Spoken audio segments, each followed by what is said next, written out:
এই পৃথিবীতে যত মানুষ আল্লাহ তাআলা পাঠাইছেন, পাঠাইবেন কিয়ামত পর্যন্ত, প্রত্যেকের জন্য জান্নাতে একটা বালাখানা তৈরি করে আল্লাহ রাখছেন, একটা বাড়ি বানায় রাখছেন। আর প্রত্যেকের জন্য জাহান্নামেও একটা বাড়ি বানায় রাখছেন। মৃত্যুর সময় যখন গণায় আসে ফেরেশতারা সর্বপ্রথম মুমিনকে জাহান্নামটা দেখায়, জাহান্নামের ভিতরে তার জন্য যে বাড়ি মঞ্জুরি বাড়িটা দেখায়, আর বলে রে আল্লাহর বান্দা, তোমার জন্য ওই জাহান্নামের ভিতরে এই ঘরটা বানানো ছিল, কিন্তু তুমি নেক আমল করেছো, আল্লাহ তাআলার বিধানের উপরে চলেছো, তো জাহান্নামের এই ঘরটা তোমার জন্য বাতিল করে দেওয়া হলো।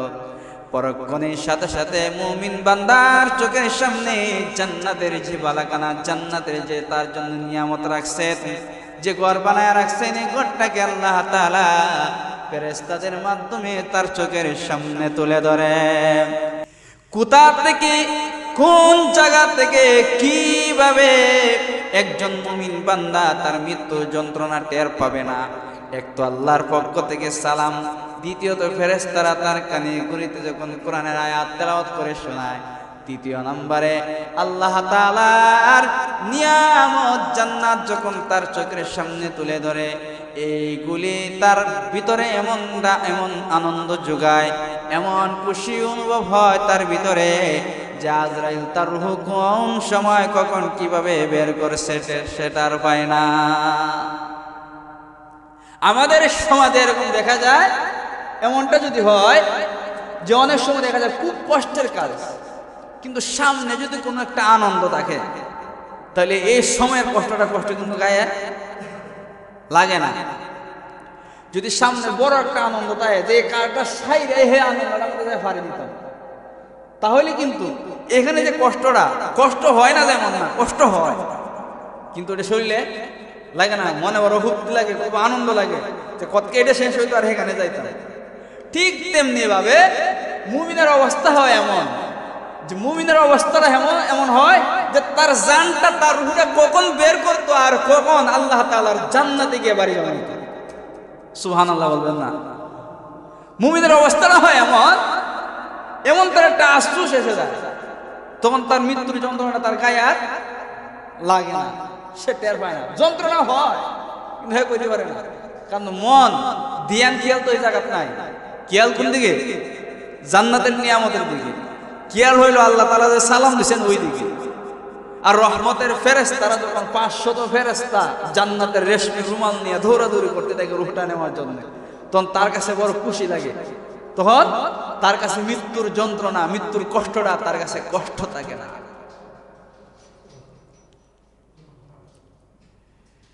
হঠাৎ মৃত্যু হয়ে যায় না অনেকের, এটা কিন্তু খারাপ।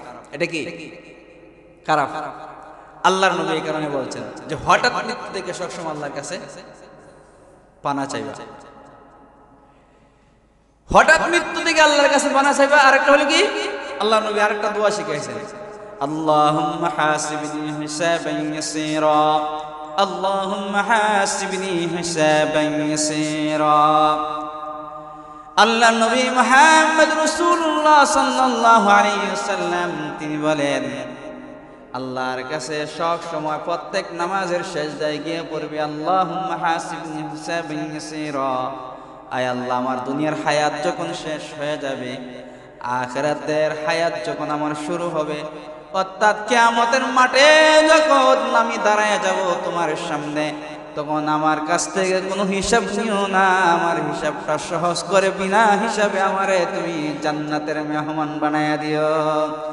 কারণ পৃথিবীর মানুষের কাছে, আপনার কাছে, আমার কাছে, আপনার আমার মালিক আল্লাহ তাআলা যদি হিসাব চায়, যে হিসাব দাও, নাজ নিয়ামতের হিসাব দাও, কি পরিমাণ নিয়ামত ভোগ করছো, কি পরিমাণ আমার হুকুম পালন করছো, হিসাব দাও।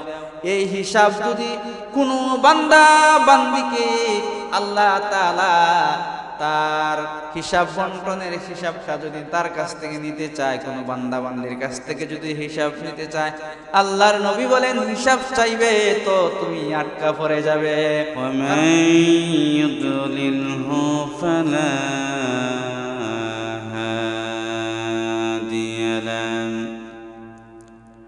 ونشهد أن لا إله إلا الله وحده لا شريك له ونشهد أن سيدنا وسندنا وحبيبنا ومولانا محمدا عبده ورسوله أما بعد فأعوذ بالله من الشيطان الرجيم بسم الله الرحمن الرحيم كل نفس ذائقة الموت ثم إلينا ترجعون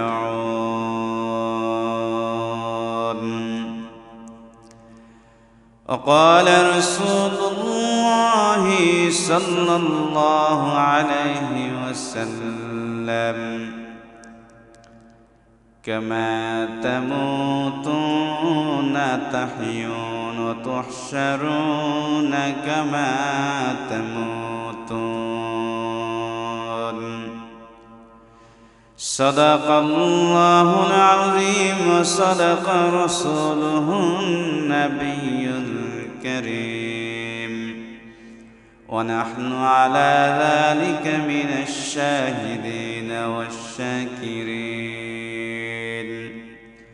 والحمد لله رب العالمين اللهم صل على محمد وعلى آل محمد كما صليت على إبراهيم وعلى آل إبراهيم إنك حميد مجيد اللهم بارك على محمد وعلى آل محمد كما باركت على إبراهيم وعلى آل إبراهيم إنك حميد مجيد بلغ العلا بكماله كشف الدجى بجماله حسنت جميع خصاله صلوا عليه وآله يا همس مسافر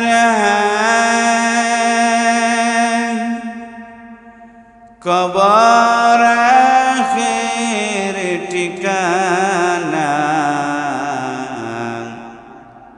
कोई आगे रवाना है कोई पीछे रवाना बलगल उला बिकमालिही कशफ الدجى بجماله حسنت جميع خصاله صلوا عليه وآله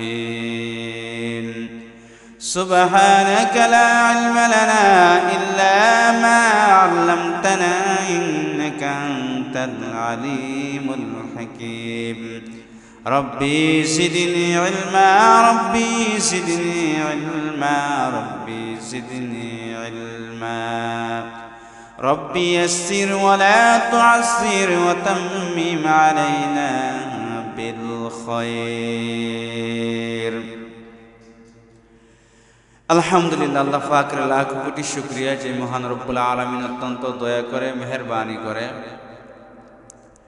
শাওয়ালের শেষের দিকে আল্লাহ তাআলা পবিত্র জুমায় অংশগ্রহণ করার তৌফিক দান করেছেন। সেজন্য আল্লাহ তাআলার দরবারে শুকরিয়া আদায় করি, বলি আলহামদুলিল্লাহ। আল্লাহ তাআলার আরো লাখ কোটি শুকরিয়া যে মহান রব্বুল আলামিন বিগত জুম্মা থেকে এ পর্যন্ত আমাদেরকে হায়াত দিয়েছেন। আমি বারবার কথাটা বলি যে মানুষের কাছে আল্লাহ তাআলার পক্ষ হইতে যতগুলা বড় নিয়ামত আছে এর ভিতরে একটা নিয়ামত হলো হায়াত। হায়াত পাইলে নেক আমল করা যায়, হায়াত না পাইলে নেক আমল করা যায় না। মানুষ হায়াতের ভিতরে দিয়ে গুনাহ করে, হায়াতের ভিতরে দিয়ে নেক আমল করে।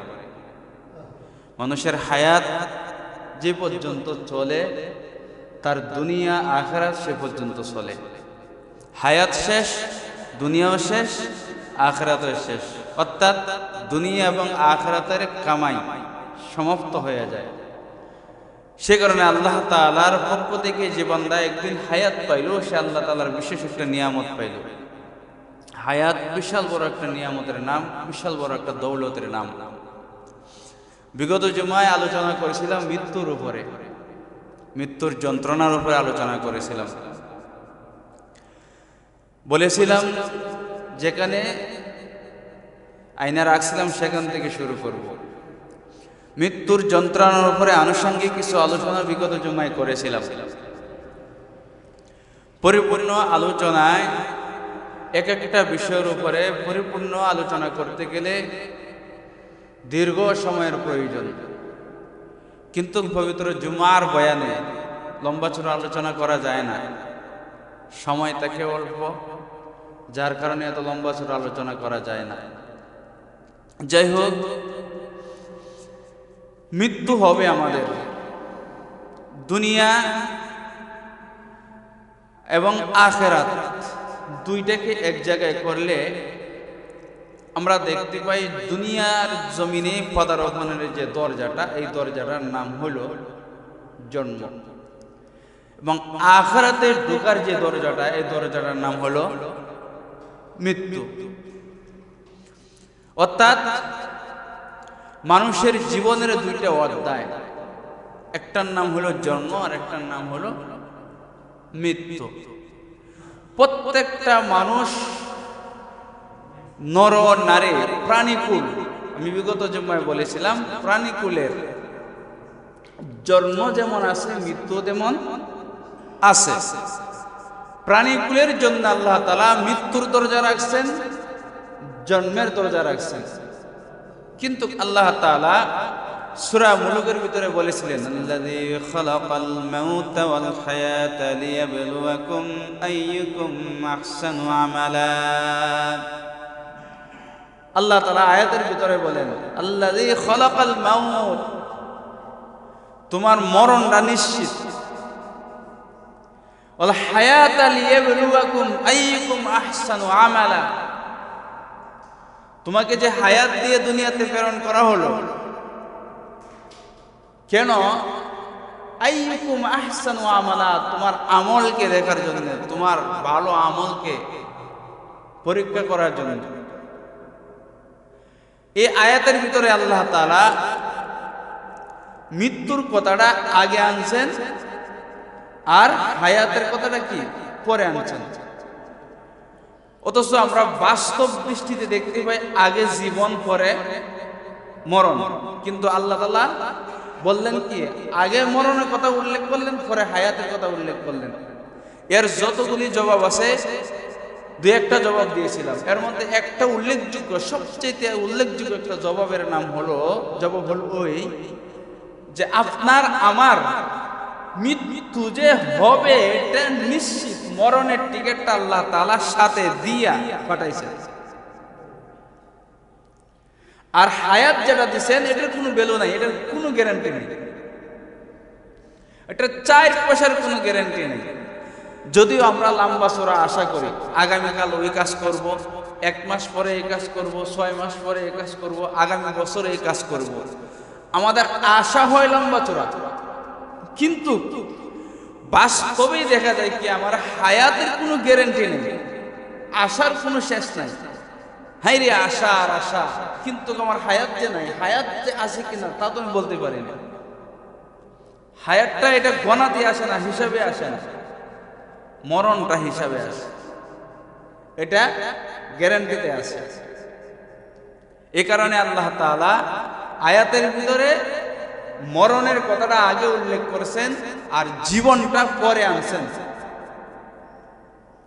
জীবন পাইলে মরণ, অর্থাৎ সর্বোপরি কথা হলো আমি জীবন পাইছি, জীবন পাওয়ার পরে আমার মরণ যে হবে এর মধ্যে কোনো সন্দেহ নাই, নিঃসন্দেহ মরণ হবে আমার। তো আমি বলতেছিলাম এই পৃথিবীতে আগমন হওয়ার যে দরজাটা, এটার নাম হলো জন্ম। আর এই পৃথিবী থেকে বিদায় হইয়া পরকালের সামানা, পরকালের বাড়ি জমানের যে দরজাটা, এই দরজাটার নাম হলো মৃত্যু। কিন্তু এই দুইটার মধ্যে পার্থক্য হলো ওই জায়গায় পৃথিবীর সকল মানুষ পৃথিবীতে আগমন করে, আগমন করার হালাত একরকম, সিস্টেম একরকম, কিন্তু মানুষ দুনিয়া থেকে বিদায় হয় হালাত সিস্টেম একরকম নয়, ভিন্ন রকম হয়, এক একজনের জন্য এক এক রকম হয়। কেমন? পৃথিবীতে মানুষ যখন জন্মগ্রহণ করে তো দুইটা জিনিস তার জন্য কনফার্ম থাকে। একটা হলো পৃথিবীতে মানুষ জন্মগ্রহণ করে বাচ্চার আকারে, শিশু আকারে। আরেকটা হলো পৃথিবীতে মানুষ জন্মগ্রহণ করে কান্নারত অবস্থায়। এই দুইটা জিনিস কনফার্ম, এটা সবার বেলা। শুধুমাত্র একটা জিনিসের পরিবর্তন আল্লাহ তাআলা একজনের বেলায় ঘটাইছেন। কোনটা? যে পৃথিবীতে আসার পরে যে কান্নার যে আওয়াজ, এটা আল্লাহ তাআলা পৃথিবীর একজনের জন্য বন্ধ রাখছেন। সেই ব্যক্তিটার নাম কি বলতে পারেন? আপনার আমার পয়গম্বর মুহাম্মদুর রাসূলুল্লাহ সাল্লাল্লাহু আলাইহি ওয়াসাল্লাম। আল্লাহর নবী পৃথিবীতে আসার পরে তিনি কান্নাকাটি করেন না। তিনি পৃথিবীতে আসার পরে জমিনে, মার গর্ভ হইতে জমিনে পদার্পণের পরে আল্লাহ তাআলার কদমে সিজদা দিয়ে পড়েছেন, এবং দুনিয়াতে আসার পরে আল্লাহর নবী যেন না কান্দে এই জন্য আল্লাহ তাআলা আসমানের চন্দ্র দিয়া, তারকা দিয়া নবীকে আনন্দ দেওয়া হয়েছে, নবী যেন না কান্দে। এই দুইটা সিস্টেমের ভিতরে একটা সিস্টেম শুধু একজনের বেলায় পরিবর্তন, আর সকলের বেলায় একরকম। পৃথিবীতে আমাদের নবী ছাড়া অন্য অন্য নবীরাও আগমন করেছেন, কিন্তু কোন একজন নবীর ইতিহাস এমন পাই নাই যেই নবী পৃথিবীতে আসার পরে কান্নার আওয়াজ দেয় নাই। প্রত্যেকটা নবী রাসূলও পৃথিবীতে আসার পরে কান্নার আওয়াজ দিয়েছে। আর আমাদের নবী শুধুমাত্র পৃথিবীতে আগমন হওয়ার পরে হাসছেন। পৃথিবীর শুরু থেকে আদম আলাইহিস সালাতু ওয়াস সালাম থেকে এই পর্যন্ত যত মানুষ দুনিয়াতে আগমন করেছে প্রত্যেকের আগমনের হালাত একরকম। কিয়ামত পর্যন্ত যত মানুষ আগমন করবে প্রত্যেকের পৃথিবীতে আগমন হওয়ার হালাতটা একরকম, কিন্তু বিদায় হওয়া ভিন্ন রকম, একরকম হয় না। এই পৃথিবীর জমিনে মানুষগুলি যখন জন্মগ্রহণ করে, পৃথিবীর মানুষেরা মার গর্ভ হইতে দুনিয়াতে আসার পরে কান্নাকাটির আওয়াজ দেয়, চিৎকার দিয়ে কান্নাকাটি করে। আর তার আপনজন মা বাবা সহ প্রত্যেকটা আপনজন হাসতে থাকে, আনন্দ উল্লাস করতে থাকে। পৃথিবীতে মানুষ যখন আগমন করে বাচ্চার আকারে, শিশুর আকারে আগমন করে, কিন্তু বিদায় হওয়ার সময় আল্লাহ রাব্বুল আলামিন এই সিস্টেমটা রাখেন নাই। আল্লাহ তাআলার কিছু বান্দা বান্দি এমন হয়, দুনিয়াতে আসার সময় যেমন কান্না করে আসছে, পৃথিবী থেকে বিদায় হয়ে যাওয়ার সময় এরকম ভাবে কান্নাকাটি করে, কানতে কানতে যায়। পৃথিবীর মানুষও কান্দে, সেও কান্দে। আর আল্লাহ তাআলার বহু নেককার বান্দা এমন আছে, পৃথিবী থেকে বিদায় হওয়ার সময় হাসতে থাকে, আনন্দ উল্লাস করতে থাকে, হাসতে হাসতে বিদায় হয়। আর পৃথিবীর মানুষ তার জন্য কান্না করতে থাকে।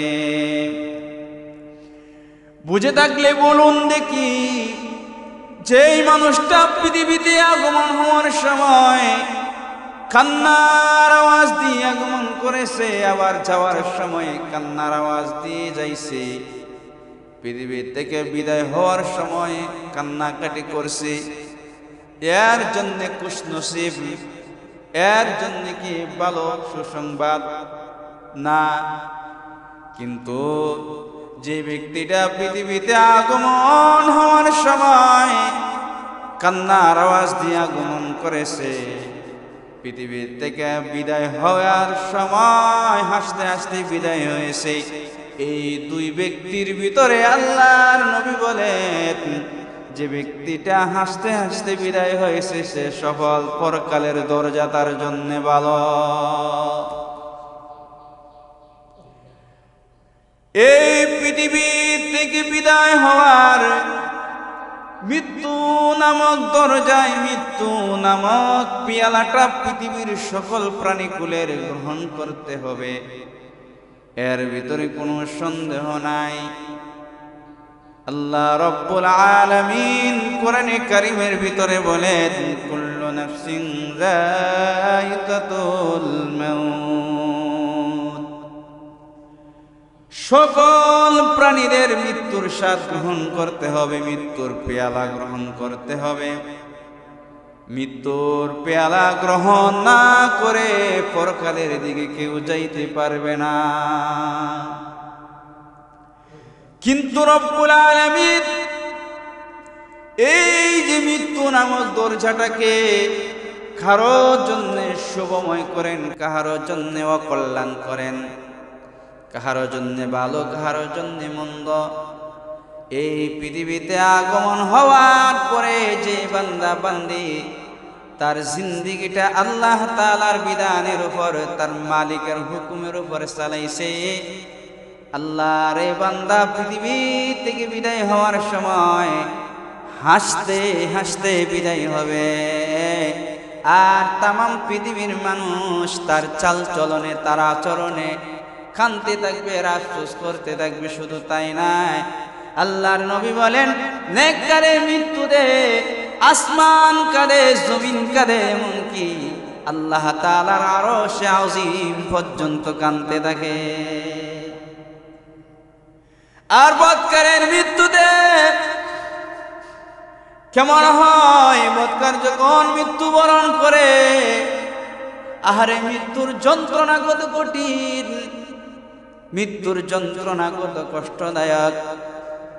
আল্লাহর পয়গম্বর জলিলুল কদর পয়গম্বর হযরত মুসা আলাইহিস সালাতু ওয়াস সালাম, তিনাকে এক আল্লাহর বান্দা স্বপ্ন যুগে জিজ্ঞেস করেন, ওগো আল্লাহর পয়গম্বর, আপনি তো আল্লাহর পক্ষ থেকে প্রেরিত রাসূল ছিলেন, আপনার মৃত্যুর কোনো কষ্ট হয়েছেনি? হযরত ইব্রাহিম আলাইহিস সালাতু ওয়াস সালাম, হযরত মুসা আলাইহিস সালাতু ওয়াস সালাম তিনি বলেন, আমার মৃত্যুর যন্ত্রণা কি পরিমাণ হয়েছে সব স্তরে বোঝাইতে তোমাকে পারবো না, তবে একটা দৃষ্টান্ত দেই।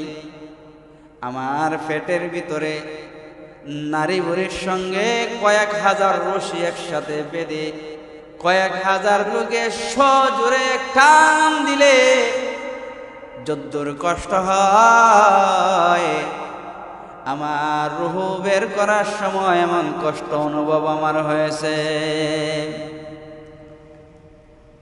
হযরত ঈসা আলাইহিস সালাতু ওয়াস সালাম আল্লাহর পয়গম্বর একটা কবরের পাশে গিয়া তিনি দাঁড়াইলেন, দাঁড়ায় বললেন কুম বিইযনিল্লাহ, আল্লাহর হুকুমে উঠো। কারণ হযরত ঈসা আলাইহিস সালাতু ওয়াস সালামকে আল্লাহ তাআলা এই মুজিজা দিয়েছিলেন, তিনি যে কোনো কবরের পাশে গিয়া দাঁড়ায় যদি বলতেন কুম বিইযনিল্লাহ, আল্লাহর হুকুমে উঠো, মানুষ সাথে সাথে জিন্দা হয়ে উঠতো। আল্লাহ তাআলা তাকে এই মুজিজা দিয়েছিল। ঈসা আলাইহিস সালাতু ওয়াস সালাম কবরের পাশে গিয়া দাঁড়াইয়া যখন এই হুকুম দিলেন, কবরে কে আছো উঠো, বলার সাথে সাথে কবরের ভিতর থেকে একজন লোক বের হয়ে আসলো। হযরতে ঈসা আলাইহিস সালাতু ওয়াস সালাম জিজ্ঞেস করেন, আপনি কি, আপনার পরিচয় কি? কবর থেকে উঠনেওয়ালা ব্যক্তিরা ডাক দিয়ে বলেন, আমি নূহ আলাইহিস সালাতু ওয়াস সালামের সন্তান, আমার নাম সাম, পয়গম্বর। হযরত ঈসা আলাইহিস সালাতু ওয়াস সালাম অনেকগুলি কথা বলেছিলেন আল্লাহর এই পয়গম্বরের সাথে। এক পর্যায়ে গিয়া বললেন, হে আল্লাহর পয়গম্বর, আপনি যে রূহ পাইলেন, আবার জীবিত হইলেন, এখন কি আপনি দুনিয়াতে থাকতে চান না আবার কবরে চলে যাইবেন? কারে জিজ্ঞেস করে? হযরত নূহ আলাইহিস সালাতু ওয়াস সালামের সন্তান হযরত সাম আলাইহিস সালাতু ওয়াস সালাম, তিনি আল্লাহর পয়গম্বর, তিনাকে জিজ্ঞেস করেন। হযরত সাম আলাইহিস সালাতু ওয়াস সালাম ডাক দিয়ে বলে, আল্লাহর পয়গম্বর ঈসা, আমি যদি এখন দুনিয়াতে আবার জীবিত থাকি, আল্লাহ যদি আমাকে হায়াত দেন, আমি যদি দুনিয়াতে বসবাস করি, আমার রূহ নেওয়ার জন্য আবারও কি আজরাইল আসবেনি? হযরত ঈসা আলাইহিস সালাতু ওয়াস সালাম তিনি বললেন, আপনি আল্লাহর পয়গম্বর, আপনি মৃত্যুকে এত ভয় পান, আজরাইলকে এত ভয় পান কেন? নূহ আলাইহিস সালাতু ওয়াস সালামের সন্তান হযরত সাম আলাইহিস সালাতু ওয়াস সালাম তিনি ডাক দিয়ে বলেন, ও ঈসা পয়গম্বর, আপনার সঙ্গে তো আজরাইলের দেখা হয় নাই, আপনি কি বুঝবেন? আপনার সঙ্গে তো আজরাইলের দেখা হয় নাই, আপনি কি বুঝবেন? আজ থেকে 4000 বছর আগে আমার রূহ বের করা হয়েছিল, আজও পর্যন্ত আমি মৃত্যুর যন্ত্রণা বলতে পারি না। আল্লাহর নবী, বিশ্ব নবী মুহাম্মদুর রাসূলুল্লাহ সাল্লাল্লাহু আলাইহি ওয়াসাল্লাম তিনি বলেছেন, মৃত্যুর যন্ত্রণা কেমন হবে, মৃত্যুর কষ্ট কেমন হবে। একটা জিন্দা ছাগলকে, একটা বকরিকে যদি জিন্দা অবস্থায় তার শরীর থেকে চামড়া ওঠানো হয়, কি পরিমাণ কষ্ট হয়, কি পরিমাণ কষ্ট হবে। আল্লাহর পয়গম্বর বলেন, জিন্দা ছাগলের গা থেকে তার চামড়াগুলি তুললে উঠাইলে যতদূর কষ্ট হয়, একটা মানুষের কাছে আজরাইল যখন আসে, আজরাইল যখন তার রূহ বের করে, তার চাইতে বেশি পরিমাণে কষ্ট ওই ব্যক্তির হয়। মৃত্যুর যন্ত্রণা কঠিন, মৃত্যুর কঠিন যন্ত্রণা।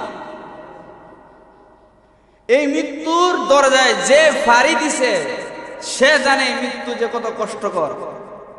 আমরা তো মনে করি কোনো কিছু না, কিচ্ছু মনে করি না এই মৃত্যুর দরজাটাকে, কারণ মরণের কোনো প্রস্তুতি নেই। আমরা এটাকে খেলা মনে করি। আর বর্তমান যে যুগ, এই যুগে এমন অবস্থা হয়েছে যে মৃত ব্যক্তির পাশে বসতে বসতে আর মৃত ব্যক্তিকে দাফন করতে করতে দিন পাথরের মতো হয়ে গেছে, মন নরম হয় না, একটু চিন্তা ফিকিরও আসে না। আমাদের অবস্থাটা হয়েছে বর্তমানে এমন। অথচ মৃত্যুর যে যন্ত্রণা, আমি বিগত জুমায় বলেছিলাম না যে এই মৃত্যুর যন্ত্রণা মুমিনেরও হবে, বদকারেরও হবে। কেউ রেহাই পাবে না মৃত্যুর যন্ত্রণা থেকে, কেউ রেহাই পাবে না। কিন্তু পার্থক্য ওই জায়গাতে, মুমিনের মৃত্যুর যন্ত্রণা হবে কিন্তু টের পাবে না, আর বদকারের যন্ত্রণা হবে, যদ্দূর হবে তার চাইতে দ্বিগুণ পরিমাণে তার কষ্ট অনুভব হবে। পার্থক্য এতটুকুই, আর কোনো পার্থক্য না। আইয়ার ফিরান তো, পার্থক্য এতটুকুই। একজনের মৃত্যুর যন্ত্রণা তার গায়ে লাগবে না। কেন লাগবে না? কারণ রুহু বের করতে, জান বের করতে যে ফেরেশতারা আসবে, আল্লাহ তাআলার পক্ষ হইতে সালাম নিয়ে আসবে, সালামুন কাওলাম মির রাব্বির রাহিম।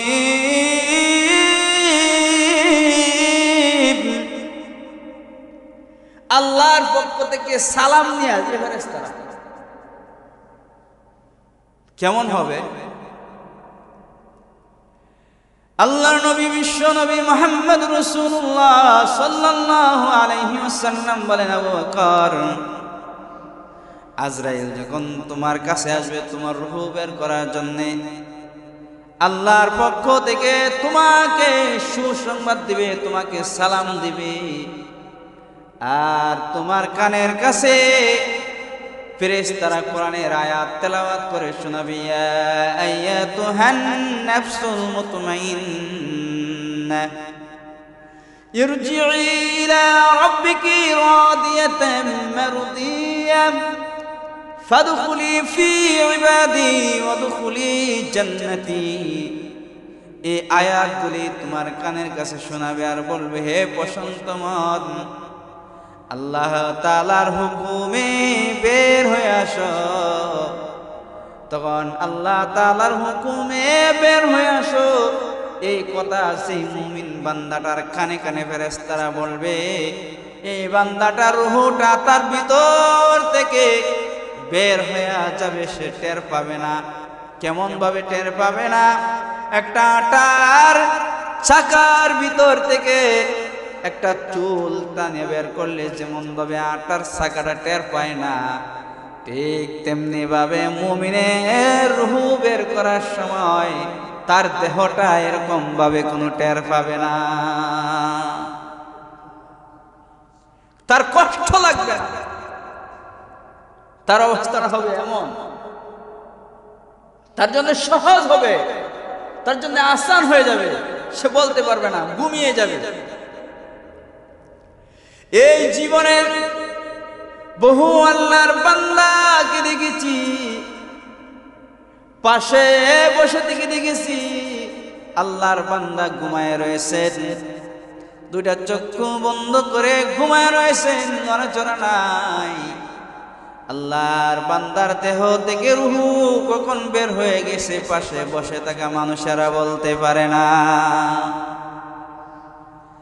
আবার অনেক আল্লাহর বান্দা বান্দির অবস্থা এমন হয়, আজরাইলকে দেখার পরে তার গায়ে যখন ছটফট শুরু হয়ে যায়, মৃত্যুর যন্ত্রণা শুরু হয়ে যায়।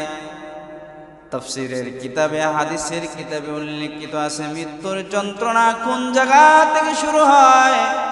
মুফাসসিরিন কেরাম বলেন পায়ের বৈরা আঙ্গুল থেকে মৃত্যুর যন্ত্রণা শুরু হয়, আস্তে আস্তে উপরের দিকে উঠতে থাকে। এই কারণে দেখবেন বহু আল্লাহর বান্দা এমন হয় মৃত্যুর আগে পা লড়াইতে পারে না, হাত লড়াইতে পারে না, কিন্তু মৃত্যুর মুহূর্ত তার হাতের ভিতরে, পায়ের ভিতরে এমন শক্তি এসে যায় যে হাত যদি ডানে মারে, বামে মারে, পাশে মানুষ থাকলে মানুষ ছিটকে গিয়ে পড়ে যায়। পায়ের ভিতরে অনেক শক্তি এসে যায়। তার কারণ কি? কারণ হলো আজরাইল যখন রূহটাকে তাড়াও করতে থাকে, আর তার চোখের সামনে জাহান্নামের চিত্রগুলা যখন ভেসে উঠতে থাকে, ফেরেশতারা দেখায়, তখন তার ছটফট শুরু হয়ে যায়। রুহটা একবার হাতের দিকে যায় আর একবার পায়ের দিকে যায়। রুহটা যখন পায়ের দিকে যায় পা শক্তিশালী হয়ে যায়, রুহটা যখন হাতের দিকে যায় হাত শক্তিশালী হয়ে যায়। আল্লাহ রব্বুল আলামিন বলেন, পৃথিবীর মানুষেরা রে, এই মৃত্যুর দরজারা পাড়ি দিয়া তারপরে আমার কাছে আসতে হবে। নেক আমল করা, নিজের হায়াতটাকে নেক দ্বারা সাজাও। তোমার মৃত্যুর দরজাটা যদি তোমার জন্য ভালো হইতে হয়, মৃত্যু নামের দরজাটা যদি ভালো হইতে হয়, নিজের সাড়ে দিন বডিটা হায়াতটাকে নেক দ্বারা সাজাইতে হবে। কারণ হলো এই পৃথিবীতে যত মানুষ আল্লাহ তাআলা পাঠাইছেন পাঠাইবেন কিয়ামত পর্যন্ত, প্রত্যেকের জন্য জান্নাতে একটা বালাখানা তৈরি করে আল্লাহ রাখছেন, একটা বাড়ি বানায় রাখছেন। আর প্রত্যেকের জন্য জাহান্নামেও একটা বাড়ি বানায় রাখছেন। মৃত্যুর সময় যখন গণায় আসে ফেরেশতারা সর্বপ্রথম মুমিনকে জাহান্নামটা দেখায়, জাহান্নামের ভিতরে তার জন্য যে বাড়ি মঞ্জুরি বাড়িটা দেখায়, আর বলে, রে আল্লাহর বান্দা, তোমার জন্য ওই জাহান্নামের ভিতরে এই ঘরটা বানানো ছিল, কিন্তু তুমি নেক আমল করেছো, আল্লাহ তাআলার বিধানের উপরে চলেছো, তো জাহান্নামের এই ঘরটা তোমার জন্য বাতিল করে দেওয়া হলো।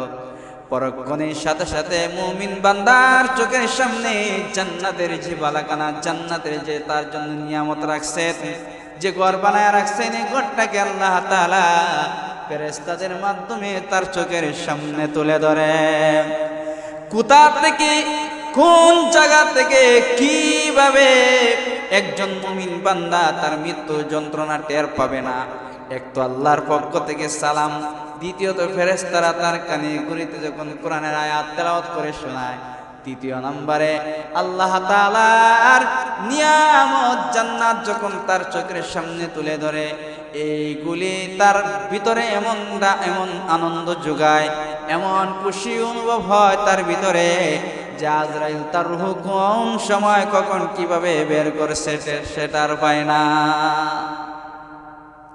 আমাদের সমাজে এরকম দেখা যায়, এমনটা যদি হয় যে অনেক সময় দেখা যায় খুব কষ্টের কাজ, কিন্তু সামনে যদি কোনো একটা আনন্দ থাকে, তাহলে এই সময়ের কষ্টটা কষ্ট কিন্তু গায়ে লাগে না। যদি সামনে বড় একটা আনন্দ থাকে, যে কারটা সাইরে হে আনন্দটা আমাদের ফাড়ি দিতাম, তাহলে কিন্তু এখানে যে কষ্টটা, কষ্ট হয় না যেমন না, কষ্ট হয়, কিন্তু এটা শরীরে লাগে না, মনে বড় হুক্তি লাগে, খুব আনন্দ লাগে যে কত এটা শেষ হইতো আর এখানে যাইতাম। ঠিক তেমনি ভাবে মুমিনের অবস্থা হয় এমন, যে মুমিনের অবস্থাটা এমন হয় যে তার জানটা, তার রূহটা কখন বের করতো আর কখন আল্লাহ তাআলার জান্নাতে গিয়ে বাড়ি বানাইত। সুবহানাল্লাহ বলবেন না? মুমিনের অবস্থাটা হয় এমন তার একটা আফসোস এসে যায়, তখন তার মৃত্যুর যন্ত্রণা তার গায়ে আর লাগে না, সে টের পায় না। যন্ত্রণা হয় কিন্তু হে কইতে পারে না, কারণ মন ধ্যান খেয়াল তো এই জায়গাত নাই। খেয়াল কোন দিকে? জান্নাতের নিয়ামতের দিকে। খেয়াল হইল আল্লাহ তাআলা যে সালাম দিয়েছেন ওই দিকে। আর রহমতের ফেরেশতারা যখন 500 ফেরেশতা জান্নাতের রেশমি রুমাল নিয়ে দৌড়াদৌড়ি করতে থাকে রূহটা নেওয়ার জন্য, তখন তার কাছে বড় খুশি লাগে। তখন তার কাছে মৃত্যুর যন্ত্রণা, মৃত্যুর কষ্টটা তার কাছে কষ্ট থাকে না।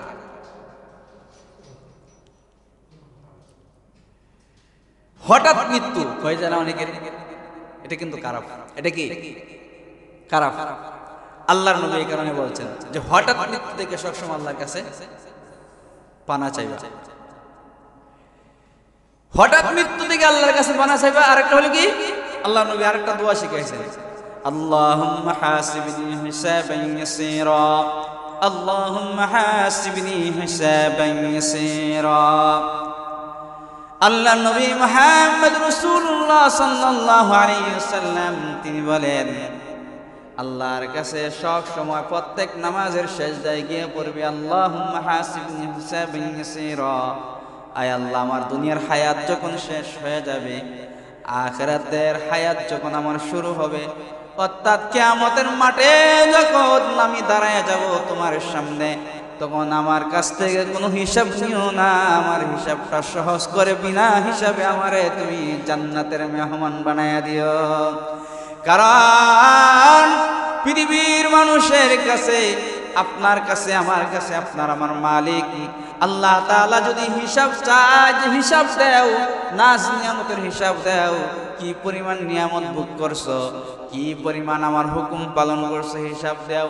এই হিসাব যদি কোনো বান্দা বান্দিকে আল্লাহ তাআলা তার হিসাব বন্টনের হিসাবটা যদি তার কাছ থেকে নিতে চায়, কোনো বান্দা বান্দির কাছ থেকে যদি হিসাব নিতে চায়, আল্লাহর নবী বলেন হিসাব চাইবে তো তুমি আটকা পড়ে যাবে। কারণ আল্লাহ তাআলার নিয়ামতের তুলনায় তোমার ইবাদত একবারে সীমিত, এটা গণাতে আসে না, হিসাবে আসে না। তুমি কিসের হিসাব দিবা মালিকের সামনে দাঁড়ায়া তার নিয়ামতের?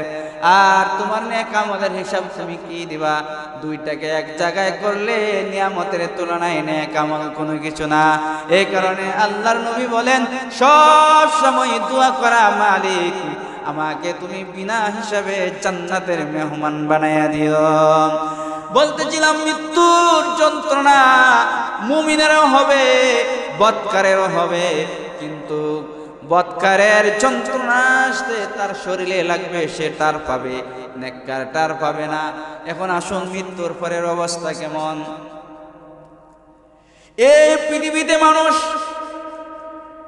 যেমন তার কোনো অস্তিত্ব ছিল না, আজ থেকে 100 বছর আগে আমাদের কোনো নাম ছিল না, ছিল নি? এখানে যারা আছি 100 বছর বয়স তো কেউরও হয় নাই, হয়েছে নি? কারো হয় না। 100 বছর আগে আমার কোনো পরিচয় ছিল না, আমার কোনো নাম ছিল না, আমার কোনো কিছুই ছিল না। আল্লাহ তাআলা কোরআনের ভিতরে বলেন হাল্লাতা আলাল ইনসানি হিনুম মিনাদ দাহর লাম ইয়াকুন শাইআম মাযকুরা। এ বান্দা বান্দি, তোর পৃথিবীতে কোনো পরিচয় ছিল না, তুমি কি ছিলে, তোমার কোনো নামগন্ধ ছিল না, তুমি কোন বংশের, তুমি কার সন্তান, এমন কোনো পরিচয় তোমার এই জমিনে ছিল না। এমন একটা সময় বান্দা বান্দিরে তোর জন্য আসবে, এই জমিনে আবার তোমার কোনো পরিচয় থাকবে না, তোমার কোনো নাম থাকবে না। এর বাস্তব প্রমাণ হলো আপনার আমার প্রত্যেকেরই মা বাবার দেওয়া, আপনজনদের দেওয়া কোনো না কোনো একটা নাম আছে, কিন্তু মানুষের দেহ থেকে, আপনার আমার দেহ থেকে রূহটা যখন বের হয়ে যাবে, মসজিদের পালকির উপরে যখন শোয়া দেওয়া হবে, এই পৃথিবীর মানুষের আর কোনোদিন বলবে না, তখন আর এই কথা বলে না আব্দুল সত্তার কোথায়, আব্দুল গাফফার কোথায়, সকলে বলে লাশ কোথায়, নাম আসেনি। 100 বছর আগে আমার নাম ছিল না, আরে আমারে কবরও দেওয়া লাগে নাই, কবরে শোয়ানোর আগে এই পৃথিবীর মানচিত্র থেকে আমার নামটা মুছে গেল, নামটা পরিবর্তন হয়ে গেল, লাশে রূপান্তরিত হয়ে গেল। ও পৃথিবীর মানুষ, একবার চিন্তা করা দরকার যে এই পৃথিবীতে আমার পরিচয় ছিল না, আবার থাকবে না, আমি কেন আসলাম, কি কারণে আপনার আমার মালিক পাঠাইলেন, চিন্তা করা দরকার। আল্লাহ রাব্বুল আলামিন পৃথিবীতে পাঠাইছেন তার গোলামির জন্য, তার ইবাদতের জন্য। আল্লাহর নবী বলেন নেককার ব্যক্তিটার যখন মৃত্যু হয়ে যায়, পৃথিবীর মানুষ তার জন্য আফসোস করে কাঁদতে থাকে, অমুক ভাই অমুক ভালো ছিল, অমুকের আখলাক খুব ভালো ছিল, অমুকের লেনদেনি খুব ভালো ছিল, অমুকের চালচলন খুব ভালো ছিল। মানুষ আফসোস করতে থাকে, মানুষ কান্নাকাটি করতে থাকে। আর আল্লাহর ওই নেককার বান্দা তখন শুয়ে শুয়ে বলতে থাকে, আমার আপনজনেরা তোমরা আমাকে বিলম্ব করতেছো, অথচ আমার জন্য জান্নাত রেডি, অথচ আমার জন্য জান্নাতের বালাখানা প্রস্তুত। এ আমার আপনজনেরা কে কোথায় আছো, আমাকে তাড়াতাড়ি ওই অন্ধকে কবরের ভিতরে শোয়া দিয়ে আসো। আর লোকটা যদি বদকার হয়, তাকে যখন খাদে করিয়া গুরুস্থানের দিকে, খবরের দিকে নিয়ে যাওয়া হয়, আরে চিৎকার দিয়ে কাঁদতে থাকে আর বলতে থাকে, আমাকে কোথায় নিয়ে যাচ্ছ, আমাকে কোথায় নিয়ে যাইতেছো, কবরে শোয়া দিলে আযাবের কোনো সীমা থাকবে না, আমার জন্য জাহান্নাম প্রস্তুত করা হয়েছে, এই কবরে আমাকে শোয়া দিবা না। নেককার বলে আমারে তাড়াতাড়ি শোয়া দেয়, বদকার বলে কি আমার এই কবরে নিও না, এই কবরে শোয়া দিয়ে আসলে আমার কোনো আযাবের শেষ থাকবে না। একটু চিন্তা করা দরকার যে সন্তানের জন্য, যে স্ত্রীর জন্য, যাদের জন্য গাড়ি করলাম, বাড়ি করলাম, মাথার ঘাম পায়ে ফালাইলাম, এত কষ্ট করলাম, ওরা নিজ হাতে গোসল দিয়া, নিজ হাতে কাফন চড়াইয়া, নিজ হাতে নিজের সন্তান যার জন্য এত কিছু করলেন, এই সন্তানও আপনাকে অন্ধকার কবরে শুয়ায়া দিয়া চলে আসবে। আজও পর্যন্ত পৃথিবীর এমন কোনো সন্তান পাওয়া যায় নাই, এমন কোনো স্বামী পাওয়া যায় নাই, এমন কোনো স্ত্রী পাওয়া যায় নাই, এমন কোনো মা বাবা পাওয়া যায় নাই যে বলবে আমার মায়ের সঙ্গে আমার বাবার সঙ্গে কবরে আমাকে শুয়ে দাও। আমার বাবা অন্ধকার কবরে কেমনে থাকবে, আমার মা অন্ধকার কবরে কেমনে থাকবে, আমার তাদের সঙ্গে কবরে শুয়ে দাও। আরে আমার আদরের স্ত্রী দুনিয়া থেকে বিদায় হয়ে গেল, অন্ধকার কবরে কেমনে থাকবে, তার সাথে সাথে আমাকে কবরে শুয়ে দেওয়া হয়। এরকম কোনো আপন, এরকম কোনো বন্ধু আজও পর্যন্ত খুঁজে পাওয়া যায় না। আরে শুধু তাই না, 15-16 বছর যাবত ইমামতি করি, আল্লাহর বহু বান্দা আছে এসে বলে হুজুর লন বাবার কবরটা একটু জিয়ারত করে আসি, সন্ধ্যা হয়ে যাইতেছে, লন সন্ধ্যা হওয়ার আগে জিয়ারত করে আসি, মার কবরটা একটু জিয়ারত করে আসি, সন্ধ্যা হয়ে যাইতেছে, সন্ধ্যার আগে জিয়ারত করে আসি। তো মাঝে মাঝে বলি রে ভাই সন্ধ্যার পরে গেলে সমস্যা কি? বলে হুজুর ভয় লাগে। কি কয়? আরে সন্ধ্যার পরে গুরুস্থানে শুয়ে থাকা মা বাবার কবর জিয়ারত করার জন্য সন্তান যায় না, সন্তানের কবর জিয়ারত করতে পাওয়া যায় না, কারণ সন্ধ্যা হয়ে গেছে, অন্ধকার, ভয় লাগে। এ পৃথিবীর মানুষ, এটা যদি হয় পৃথিবীর অবস্থা, আপনাকে যে কবরে শুয়ে দেওয়া হলো, আপনি যে কবরে শুয়ে গেলেন, এই কবরে আপনি কোন হাল অবস্থা আছেন পৃথিবীর কেউ জানে না। এই কবরের চিত্র আপনার সন্তান জানে না, আপনার মা বাবা জানে না। এই প্রযুক্তির যুগে বাংলাদেশে বসে, এই কুমিল্লার জমিনে বসে, বাংলাদেশের যে কোনো প্রান্ত থেকে লন্ডন আমেরিকার কবর নেওয়া যায়, মুহূর্তে সংবাদ লওয়া যায়, কিন্তু 3.5 মাটির নিচে শুয়ে থাকা মা বাবা অথবা সন্তান বা অথবা আপনজনদের কবরের হালাত, কবরে কোন অবস্থায় আছে, খোঁজ খবর নেওয়ার মতো শক্তি পৃথিবীর কারণে। আল্লাহর নবী বলেন কবরে রাখার পরে অবস্থা কেমন হবে? নবী বলেন কবরের মাটির 2 পার দূরে চলে যাবে, চোখের পলকে দেখা যায় না, এত দূরে চলে গেছে। দূর থেকে আসবে চাপ দেওয়ার জন্যে। কবরে রাখার পরে মাটির যে চাপ, এটা বদকার কেউ দিবে, নেককার কেউ দিবে। আল্লাহর নবী দৃষ্টান্ত দিয়া 2 হাত দিয়ে দেখান, ও সাহাবায়ে কেরাম, কবরের মাটি 2 দিক থেকে যখন চাপ দিবে, বাজারের হাড়গুলো একটার ভিতর আর একটা এরকম ভাবে ঢুকে যাবে, আর চিৎকার দিয়ে কাঁদতে থাকবে, আমাকে বাঁচাও, আমাকে বাঁচাও। কিন্তু পৃথিবীর কেউ তার ডাকে সাড়া দেয় না, পৃথিবীর কেউ তার কান্নার আওয়াজ শুনতে পায় না। আল্লাহর নবী বলেন কবরে শুয়ে থাকা কোনো মানুষ, নর নারী যদি কান্নাকাটি করে, তার কান্নার আওয়াজ পৃথিবীর সকল মাখলুকাত শুনতে পায়। এর বাস্তবতা হলো মাঝে মাঝে দেখবেন কোন গুরুস্থানের পাশে যদি গরু ছাগলকে বেঁধে রাখা হয়, দেখবেন গরু ছাগলটা কবরের পাশে থাকতে চায় না, গরুটা থাকতে চায় না, ছাগলটা থাকতে চায় না, কি জানি কান কারা করে দিয়া এদিক সেদিক তাকায়। আমি জীবনে বহুবার দেখেছি পরীক্ষা করে, আরে কবরের ভিতরে আযাবের সংবাদ পশু পাখিরা পায়, কিন্তু আশরাফুল মাখলুকাত আর জিন শুনতে পায় না, দেখতে পায় না। এই কবর আপনার আমার সামনে, সামনে অবস্থিত এই কবর, কবরের সামনা তৈরি করেন। এই কবরে যাওয়ার পরে আপনার জন্য কি হবে আপনার জানা নাই। আপনার জন্য যেন ভালো নসিব হয়, আপনার জন্য যেন মঙ্গল হয়, এই সিস্টেম, এই আমল আপনি করে যান।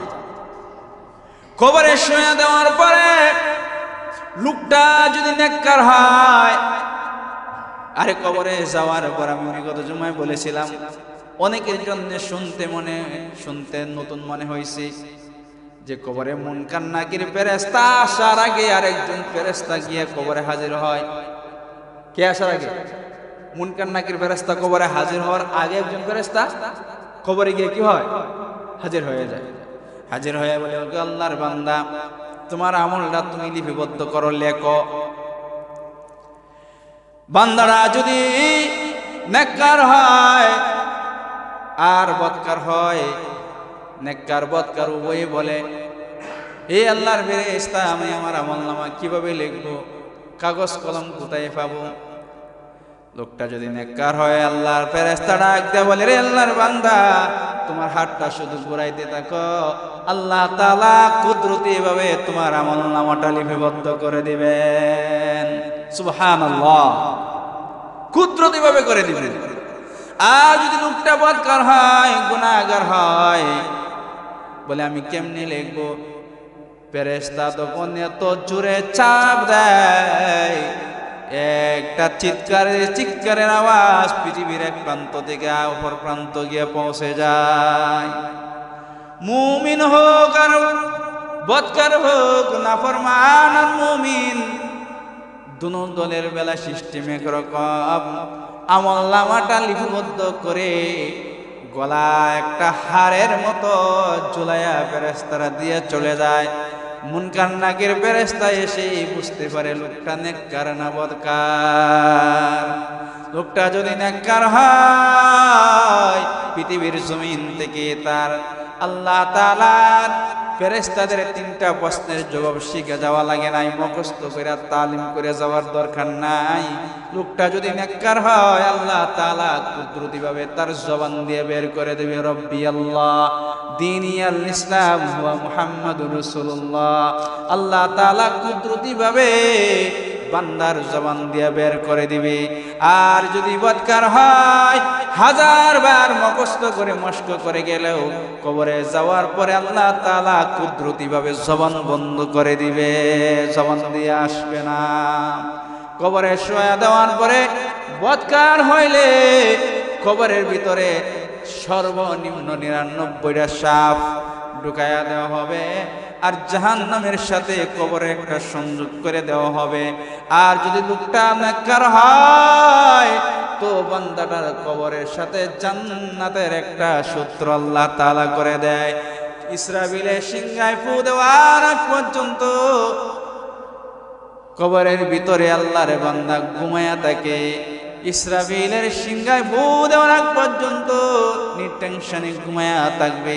আর বদকার হইলে কিয়ামত পর্যন্ত তার কবরের ভিতরে আযাব চলতে থাকবে। এই জিন্দেগি পরকালের জিন্দেগি শেষ আছে? শেষ নাই। কবরের পর থেকে হাসরের মাঠের পর বিচারের পরে অনন্ত অসীম সময় চলতে থাকবে। এখন আপনি চিন্তা করেন, সেখানে গিয়ে কি আল্লাহ তাআলার দরবারে আপনি ভালো হালতে চলতে চান? সেখানে গিয়ে কি আপনি জান্নাতের নাজ নিয়ামতে থাকতে চান, না আপনি জাহান্নামে থাকতে চান? আপনার ইচ্ছা। আপনি যদি মনে করেন যে না, আমি কবরে যাওয়ার পরেও আমার সুখময় জিন্দেগি হোক, তাহলে আপনার জন্য নেক আমল হওয়া যথেষ্ট, নেক আমল হওয়া দরকার।